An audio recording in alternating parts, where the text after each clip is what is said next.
The greatsword is everyone's favorite hit-and-run weapon that teaches you the art of preemptive combat. Set up for a powerful level 3 strike and watch tails fly and heads break. Welcome to my guide on the greatsword.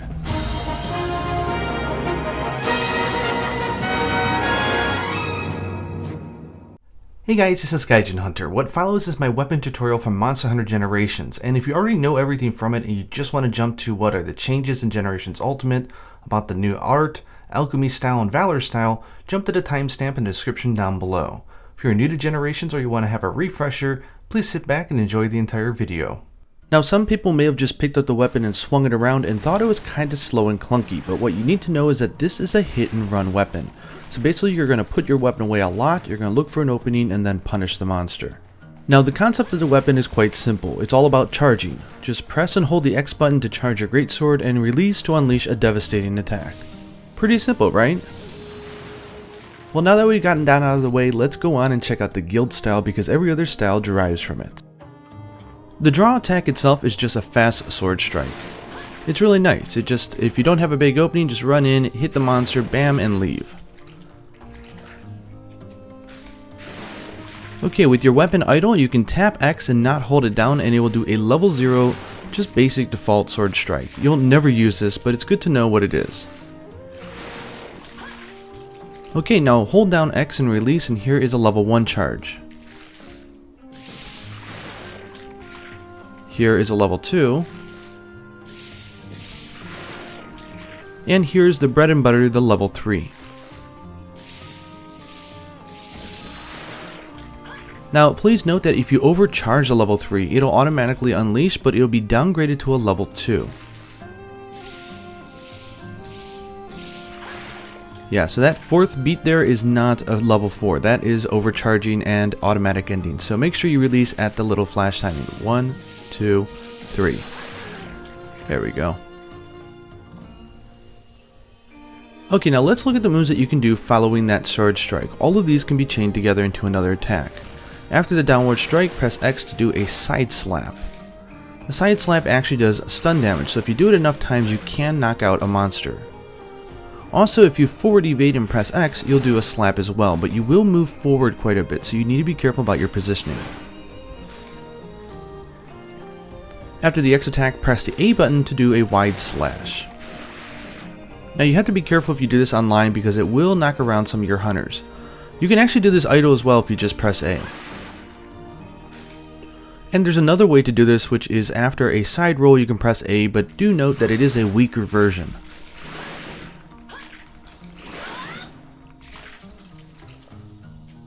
And finally you can press X and A to do a behind the back. Make sure you evade afterwards because the opening is quite big if you don't. Now please note that this attack will send teammates flying up into the air, so be careful if using it online. And with these you can chain stuff together. You can go across, you can go over, you can go above, and so not. Now, the greatsword is really big, so it can be used as an emergency shield. Just hold R and you will guard. Now, because you're using your actual weapon as a shield, this will take a hit to your sharpness of your weapon, and the guarding capabilities are actually not that good, so be careful and only to use this in cases of emergency. If you need to, you could draw right into a guard by pressing R, X, and A at the same time. Finally, you can press the special button on the touchscreen to do a kick. Obviously, this move is really weak. It's not meant for doing damage. It's meant for going into a side slap, because remember, you can do the wide with A, you can do the X plus A from idle as well, but you can't do the side slap unless it's after a move or an evade. But if you do the kick, you can go ahead and do the side slap. So you may be asking yourself, what's the point of any of these moves if the bread and butter is really just this level 3 charge? I mean, they chain together, but that's not all. That's because there's a thing called the strong charge that you can only get to after another attack, and it's exclusive to the guild style. Here I'll show it with a kick. What you want to do is pull back on the circle pad and hold X. So here's a side slap, and pull back, and there you go. There are two different ways to get to the strong charge. You can pull back on the circle pad and press and hold A after a side swipe. This is a kind of a longer version. Or for a faster version, after a slap, you can pull back and press X. Both are the same power. So this is where the kick comes into place. If you don't have time to do a regular level 3, just kick, slap, and you can go straight into a strong charge. Okay, let's take a look at the power of each one of these. Here is the level 0, not that you would ever use it. Here is a level 1.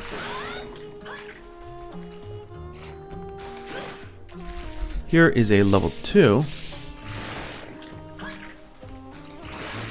And finally, here is the level 3.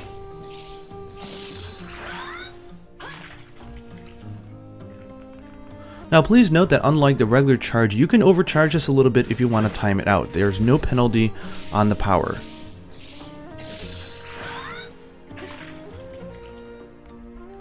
Now, as if that wasn't powerful enough, if you press X afterwards, you can do a super swipe.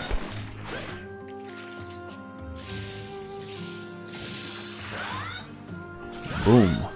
Super powerful. It leaves you open in the end, but it's really, really powerful. Okay, let's take a look at the different motion values for the super swipes. Here is the level 0.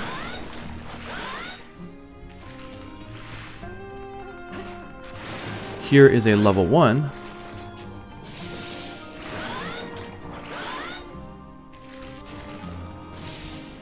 Here is a level 2. And finally, here is the level 3 super swipe.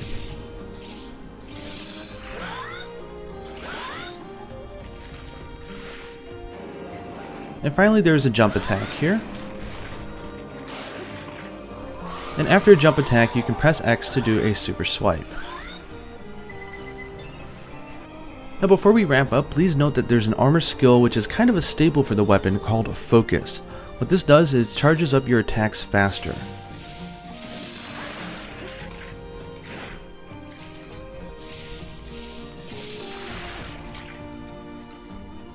Next up is Striker Style.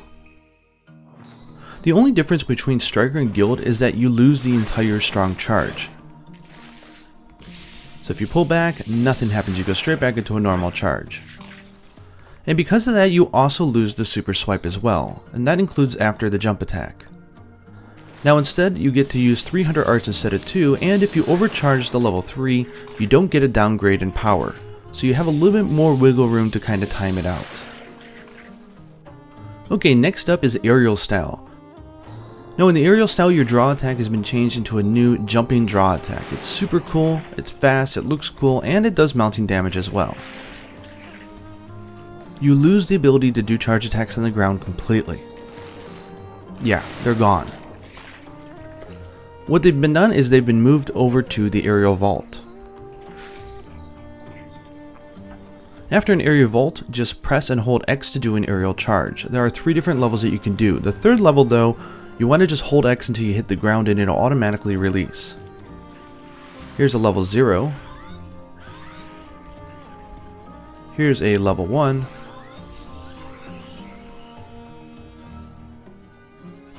Here's a level 2. And finally, here comes a level 3.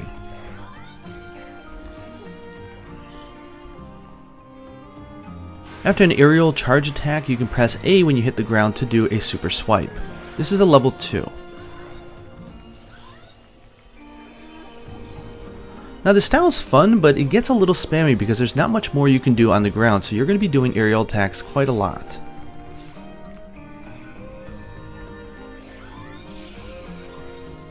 Finally, let's take a look at AddUp Style, or Bushido as we call it in Monster Hunter Cross. Like the Striker Style, you're not able to do a strong charge, all you have is your normal level 3. Instead, it's been moved to the special AddUp Evade. So after the special evade, you'll do a run-in and press X to do a giant upward strike.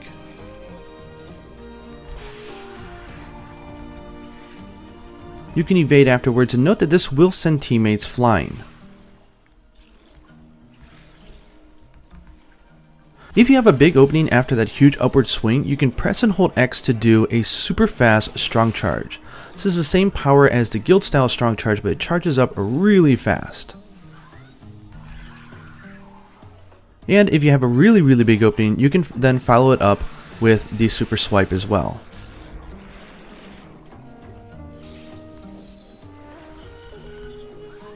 There we go.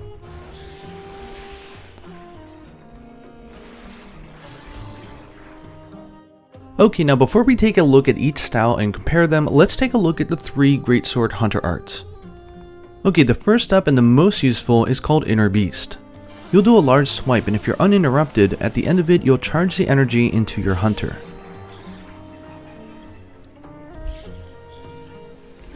Cool Demon Eyes.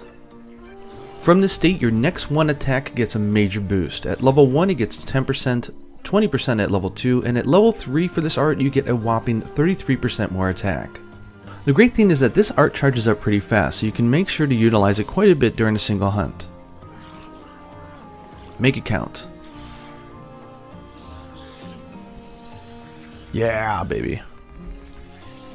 Okay, the second art is called the Ground Wave. You'll scrape your greatsword across the ground and unleash a powerful energy wave. Now, the level 3 version of this is pretty wide, so it's pretty easy to hit with all the different hits of the wave. Just make sure if you're using it online, you're careful, as it will send your teammates flying.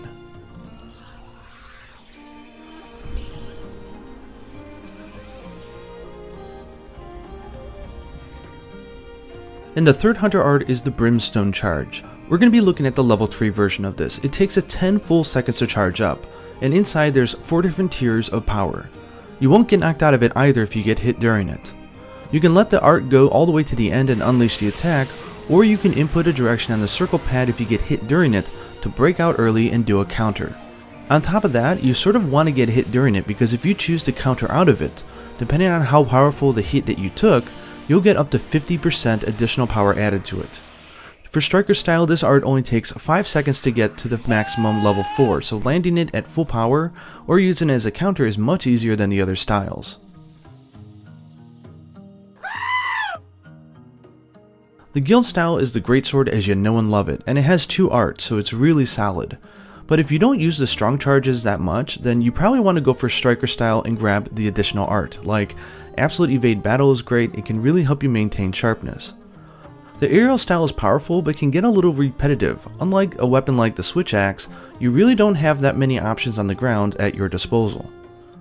AddUp Style is really fun and good, but you have to understand how to use it properly, because it's such a large opening that you need in order to do the evade, the resulting run-in, the upward swing, the strong charge, and the upward swing afterwards. After that, you sort of only want to focus on using it when you need to, or if you have a really big opening. But if you could do that, I think you'll find that the Bushido, or as we call it, the AddUp Style in English, is actually really good. Changes. AddUp Style got a huge update in Generations Ultimate. The dash that you do after the AddUp Evade can now be charged up to 3 levels of various power, and it charges up fast as well. Online, that upward hit still sends people flying in the air, so you have to be careful with it. One of my favorite combos in the game is to do an AddUp Evade right into a charging monster, and then run in the opposite direction back towards them, hit them with that level 3 charge shot, and then if the monster flinches, you can follow up with that fast, strong charge as well. Feels so good. For the Hunter's art, the Inner Beast now charges faster than it was in Monster Hunter Generations, making it much easier to use. Alchemy Style. For Alchemy Style, in order to get access to that Alchemy Barrel, you're going to give up the ability to do strong charges, and you also lose the ability to do that behind the back slash outside of a combo. Finally, and this is really a little bit bizarre, but you do lose the ability to do that strong swipe after like every move, except after a normal swipe, you can now do a normal swipe into a strong swipe. Very interesting and weird. Honestly, that's all there is to Alchemy Style. It is nice that you get access to 3 arts, but it is really a tough sell saying that it's better than Striker Style, considering how well Striker Style performs. Valor Style. When outside of Valor mode, you'll lose the ability to charge your greatsword outside of a Valor Sheath combo. You'll also lose the strong charge as a result as well. By holding down the Y button, you'll do the special Valor Sheath. Your stamina and even a little bit of your life will decrease, but if you get hit during this, you'll only take 30% damage and you'll automatically put your weapon away. While holding Y, there are a few different Valor attacks that you can do, which will all sort of buff your Valor gauge and get you into Valor mode. While you're holding Y, you can press X to do a standard downward slash, or you can hold X to go into a charge attack. Lastly, you can press the A button during a Valor Sheath to do a swipe. The Greatsword is unique in that you can go into the Valor Sheath move almost immediately after another attack, far faster than any other weapon. Greatsword also does a lot of damage, so it's the fastest weapon to get into Valor mode. One level 3 Valor cancel charge will fill up your Valor gauge by half. Once you get into Valor mode, that is when the fun begins. Press the B button to do the new Valor dash. As long as you have stamina, you can use this indefinitely, and it's fast and fun to move around and position with. From it, you can press the X button to do a side slap or the A button to do a swipe. The slap is great because you can hold X immediately afterwards to go into a strong charge. In fact, your normal standing hold X button becomes a strong charge as well. You'll notice that you'll glow a little bit blue, and that's because this is a special type. You can either release the X button to do the attack, or you can press the A button to do a giant step forward in the direction that your analog is facing to unleash the attack. So basically this lets you adjust the position, which is pretty amazing. The big crowning power of Valor mode is the draw attack, which becomes a quick charge super attack. It does take a lot of getting used to, sort of like the old AddUp Style, because you'll do this huge motion at the top of it, but when you factor in it works with crit draw and the ability to Valor evade and attack and go straight into this can be quite powerful if you can master it. New Hunter art, the Moonbreak. This is one of the more exciting arts added into the game, which is called the Moonbreak. At level 3 it's quite powerful. The motion is 10, 12, and then 80. The first 2 hits do have 90% part breaker damage, and that final hit gets a massive 2.5 times part breaker damage. So that is like doing 200 damage to the part that you're hitting. It also does medium mount damage as well. Overall, Greatsword has some great styles across the board, with maybe the exception of Alchemy, which I think is a little iffy. AddUp is my favorite due to the new ability to charge up that run-in attack, but you do need to be careful with that online because it will send people flying. The Greatsword's Valor style is quite technical, but if you can get a hang of it, I'm sure you're going to be dishing out some massive damage. Anyways, hope you guys enjoyed this tutorial and the updates for Monster Hunter Generations Ultimate. Hit that like button if you enjoyed this video, subscribe if you haven't already, and until next time, happy hunting.